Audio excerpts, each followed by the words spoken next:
Companies need to be aware of a large number of geostrategic trends. Many will be very familiar. The war in Ukraine looks certain to persist and perhaps to get worse. Relations between the US, China and EU are becoming more complicated across a number of different fronts. The energy markets are hugely complex at the moment. Governments are balancing different objectives around sustainability, security of supply. There are issues around tech, around what you can sell and where, what you can buy. When we talk to C-suites, usually what's at the heart of a lot of those questions and challenges is this idea of China-Western decoupling. So what we're seeing is this is having a variety of impacts on companies across sectors in terms of supply chains, in terms of their global footprint, and in terms of their overall strategy. We're watching two sets of trends that will help us determine where we're going. The first one is around the nature of geopolitical relations.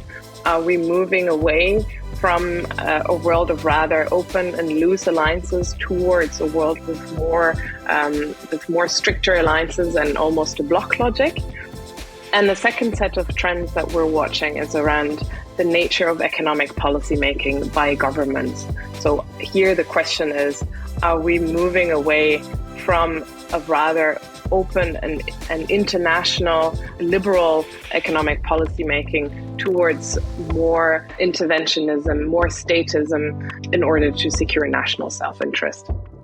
That gives us a good sense of where the world might be heading over the next 5 or so years.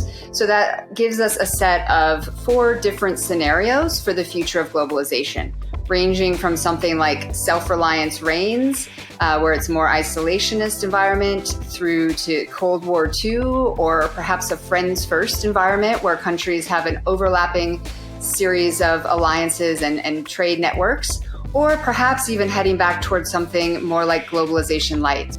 What is certain is that companies need to prepare now for a variety of potential futures. CEOs, C-suites, boards, they all have a really important role.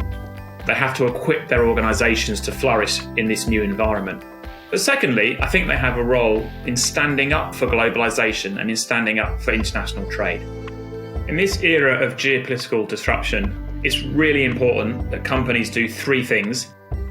First of all, we say they must scan.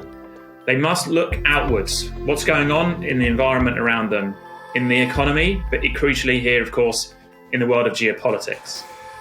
Second, they must focus. They must understand how these events impact their own company. How does it affect their revenues? How does it affect their people? How does it affect their underlying strategy? And thirdly, and perhaps most importantly, they have to act. And it's really important that companies don't just watch, but they act. Take action to put themselves in a really strong position to flourish despite the uncertainty.